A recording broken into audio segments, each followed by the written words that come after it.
When we started here, I was a veteran, of course. I've been in the league 15 years or so, and we knew that when he drafted Gilbert Perreault, it was a question of, I want you to play with him. You're going to play with him all year long. Just check, get him the puck, and then get out of the road. Just let him go. That was what they wanted Perreault to do, was just carry the puck, get the feel of the league, and of course he was exciting when he did it. They were thinking about selling tickets too. I saw Gilbert Perreault play his first NHL game. It was an exhibition game in Brantford. Buffalo Sabres played the Pittsburgh Penguins. And I remember my dad took me to the game. I was about 9 years old, and he told me, watch this number 11. And I can still remember him picking the puck up behind the net and kind of full speed going down and around and creating havoc on defense. And so for me, I was lucky. I got, growing up in Southern Ontario, we got Buffalo Sabres a lot on TV. And when Gordie Howe sort of retired at that point in time, Perreault became one of my favorite players because of the skill level that he had. Because Gilbert came from the Montreal Junior Canadiens, they did nothing but win. They won every game. They were the best team in junior for 3 years. And he came here, and we weren't a great team. We were an expansion team the first year. And I can remember Gilbert, after like 10, 15 games in the season, he'd be just on the bench bawling his eyes out. He hated to lose. He did not like to lose. He wasn't used to losing.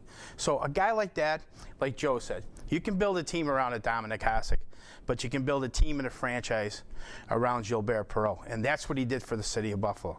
I can remember when I first came to Buffalo, I would play the power play, and I'd play right wing. And in those days, you'd see guys wind up and go end to end. And when I saw Gilbert, I'd see him at the far blue line, and the defenseman would be behind the net with the puck.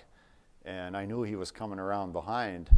And when he went by me a few times, honest to God, it felt like you were a revolving door. He was going so fast. But I learned very, very soon to get up ahead of the play, and so I could keep up to him. But he was something. I was invited to golf with Bobby Orr, and I didn't want to be like a total geek and ask him a million questions. But eventually I had to ask him one, and I asked him who the toughest guy was for him to play against. Or the best player that he ever played against. And he said Gilbert Perreault. And to hear that from Bobby Orr is quite a compliment. When I was a kid, I idolized Gilbert Perreault. And when I was playing street hockey, I was Gilbert Perreault, in the game. And to have the opportunity to play with what I term as a master of the game. He saw the game in a different light. I saw it firsthand when Buffalo would come in to play Winnipeg, and even playing some old-timer games with him after my career. I mean, the guy still had this jitterbug sidestep move that a lot of defensemen were caught swimming across the ice trying to get to him because he just dragged it forever, and they think they have him, and they just can't get to him. It just hit great lateral movement. If you want to look at old game films, he looks like a modern-day skater, and we all look like, holy man, look at this. And I've seen some of him. He was just so smooth. He was powerful from this area here where players today are so powerful, like built, like really strong. And, he was in a level by himself. He really was. I remember, and it's still one of my favorite clips, when he was penalty killing, he had the puck, and, they came to take it from him. He beat one guy. They came to take it from him again. He beat another guy. And he went on for like 30 seconds, just stick handling, keeping the puck away. And then when he was done, he dumped it in and changed. And there's nobody else could do that. I mean, he was just, he was really the most talented and gifted player I was around for those first few years. And that was now I'm talking about the tail end. He's at the tail end of his career, and he's by far one of the best skaters, the best stick. He could stick handle like better than anybody.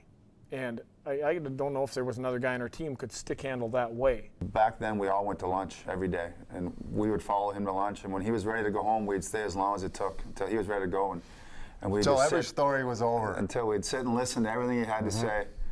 And we really took pride, really, in sitting with him and listening to him and trying to learn as much as we could from him.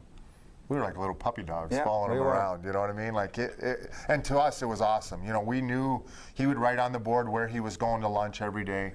Yeah. We'd be right behind him. Just learning things from him.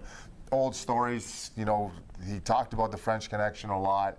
You know, how they trained, how they, you know, the games that they played in, and you know, it was just. It was fun times, and you know, we got him right at the end of his career. We didn't even get him when he was, Right. You know, when he was at the peak of his career. But you know, still, you know, a heck of a hockey player, like one of the most, and I still think one of the most talented guys that I've ever played with, and there's been quite a few of them. Yeah. I remember my father telling me one time, Gilbert, early in the season when I first came, he says, you know, Danny, you work on your shot, but you should also work on your moves, you know, like move laterally back. And he says, well, why don't you go to Gilles Perreault and ask him if he can help you? So I said, Dad, I just want to ask him for their autographs right now. I don't want to, you know, I haven't deserved or earned a chance to do it. You were the shooter. I was a shooter, right. But let me ask you this, or tell you this. I remember right in January, I think I'd scored my 20th goal. And I said, okay, I'm going to go ask Gilbert about, you know, after practice if he can help me with my moves. So I go up to you, Gilbert, can you help me with my moves? And he looked at me and he goes, in your French accent, he went, Danny, I don't know how I do them. I just do them. And I said, well, keep on doing them. I don't know what to do with it either. I mean, you just go on the edge, you take the puck, and you know. It was amazing, though, the gift. The gift to beat the guy in front of you. That's what it is. I do remember the day that, you know, I don't know if you remember, we were sitting at the Blarney Stone in New York City, 38 games into the year, and you know, he turned to us and said, I'm done. And we were like, what do you mean you're done? Are you going home? And he says, no, I'm not going to play hockey anymore. And that was it. He finished it. And, you know, obviously that last year, he must have been contemplating whether he was going to come back and play. And it was a big year with the pension that year, too. Yeah, and he was in a situation where he was kind of the older guard on the team, and he was still leading the team in scoring. And I think that was frustrating to management, that he was still carrying the torch when they had us younger guys that were supposed to be taking it over. But you know, Gilbert and his talent, he kept going, and he wasn't playing with the most gifted players at that time when he retired. But you know, I mean, when you think that you talk about him staying on, I mean, from those 70s to where he was in the 80s, you know, they dismantled that team and brought us all of these young guys in. And I think, you know, at that time, I remember him saying that, you know, my time is up and it's your guys' turn to take over. And I still have a lot of respect for that day. I look back on it when I, you know, ended up retiring or moving on. And, you know, for Gilbert just to say, you know what, I've made my decision, and, you know, we never saw him again. Yeah. I did take his bag. I still have his bag. Oh, really? Yes, I do. Oh, we sat next to him. Yeah. So I grabbed his number 11 out of his stall and put that away quickly.